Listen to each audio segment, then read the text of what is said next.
نبی علیہ السلام حضرت عمر سے توئی عمرہ ما سره د مینه شتا وی او وی سورا وی د ټولو خلقو نه سیوا او سیوا د ځان صاحب صحیح خبرې کولې کله کې د دې ځای نه راوتی وی ټولو خلقو نه راته زیات محبوب نبی علیہ السلام وتوی د ځان نه راته خوګم نو خاموش ها فورن سر اوچت کو ویجی د خپل ځان نه راته هم خوګه په الله مې دې قسم نبی علیہ السلام وتوی د کعبه پر رب مې دې قسم عمر اوس کامل مؤمن شو چې زره ته د خپل ځان نه خو اوس کامل مؤمن او صحابه کرام نبی علیہ السلام سره مینا وا څومره د خپل ځان نه زیاته حضرت خبیب رضی اللہ تعالیٰ عنہ کفارو راگیر کڑے رہے اشور حرم میاش ہوا تھا دا حرم دا حدودو نے باہر کو پانسی والا رازوانڈا کڑے ہوا او پانسائی تے اوخے جو کلے چے پانسائی تا اوخے جو نو لاندے نو تا کافران ہوئی قسم مطالبہ دین اوکا کسوائے آخری ٹیم دے دے زکا پانسی کے دو وی کسی انو او آیا حضرت عبیب رضی اللہ تعالیٰ عنہ تسوئی کہا مجھ کو کسی شے کی نہ حاجت ہے نہ رغبت ہے فقط حب نبی کا ذوق ہے شوق عبادت ہے وہ اس چیز میں نہ دے پکار کہا مجھ کو کسی شے کی نہ حاجت ہے نہ رغبت ہے فقط حب نبی کا ذوق ہے شوق عبادت ہے وی صرف یو دو رکعت اجازت را گئی چی موزو کما الکا دا سیڑای دا سولائی نا پانسائی نا راخکت شو وی زہو کا موزو نو حضرت حبیب رضی اللہ تعالیٰ عنہ و مسلح ادری دا دو رکعت اکڑلا او بیا چکل موز دا بارک شکنا راغی دا دی دوئیو وی کتا سودانوی چی دے جوڑی دا مرگ نے یریگی ما به یو دو رکعات نورم کړیو او تاسو وایي دې مرګ نه یریږي مرګ نه یریږم نه او چې کله پانسی و تر ازوان ډکړه دی ځای تا پړې و دوا چې ویزا دومره راته وایا قسم کوه چې ستا بځای ک نبی علیہ السلام مونږ دې ځای راځوان کو شهیدی کو خبر هغه اخیری الفاظ وی په الله مې دې قسمی زدام نشم برداشت کوله چې زدې ځای شهید کیگم او د نبی علیہ السلام خپا کې د ازغه قدرې ماچی وی زدام نه برداشت مینوا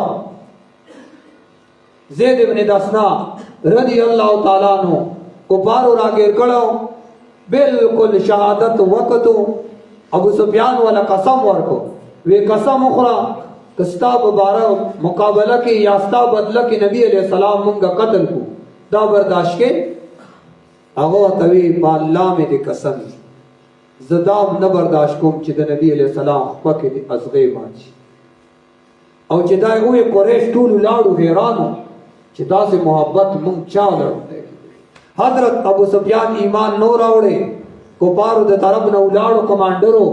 حضرت ابو سفیان آغا ٹیم سوئی وی پا اللہ میں دے قسم نبی علیہ السلام سر چی دا خپل ملگرو سور امین را دم ربینا محبت منگ دے اچاو نوی دے صرف دناریناو نا دا زنانو ور سر امیناو صحابیات یو انصاری زناناو احد میدان دے اطلاع لرانا وی پلار دے شہید شو وی نبی علیہ السلام خیریت سر دے لگ ساتھ بعد والا بیا خبر را گئے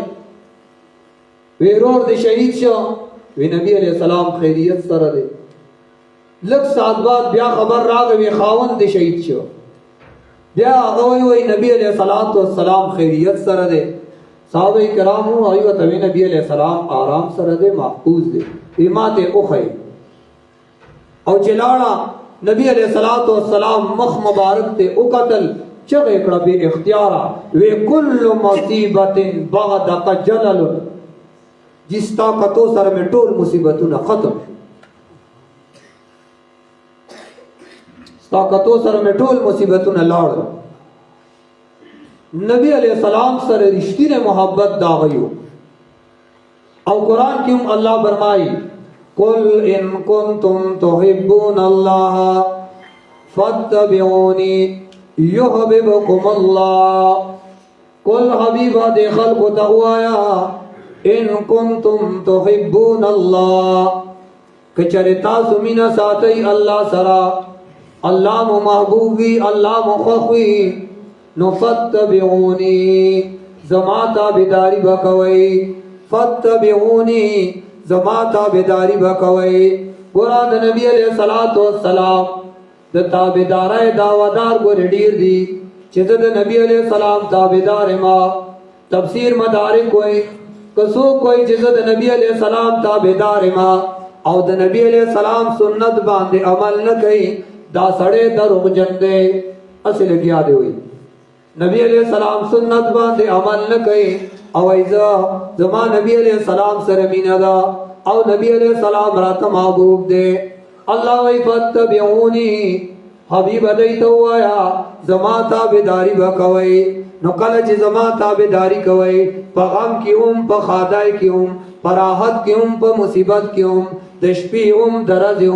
اے زوانائی کی بڑھاوالی کی مالدارائی کی غریبائی کی ہر حالت کی زما تابداری نو یحببکم اللہ اللہ بتاسو سرمین ساتھی ویغفر لکم او معاف بکی اللہ تاسو تا ذنوبکم استاسو گناہونا. اللہ بتاسو سرمین ساتھی او اللہ بستاسو گناہونا معاف کئی. اللہ دیکھی چو منگتاسو ٹول سنگ دا نبی علیہ السلام دا محبت دعوی کو دخ کشان حقیقت کی منگ اغفکارکو امت دا چه ہر حالت کی دنے حتی اکونا تاسو کی یو کس کامل مومن تر آغے نشے جوڑے دے حتی اکونا احب الیہ من والدی وولدی والناس اجمعین. دخپل پلارنا دخپل اولادنا د تمام مخلوقنا و تزیاد ز محبوب نیم تر آغا پوری تاسو کامل مومنان نشے جوڑے دے. واخر دعوانا الحمدللہ رب العالمین وصلی اللہ تعالی علی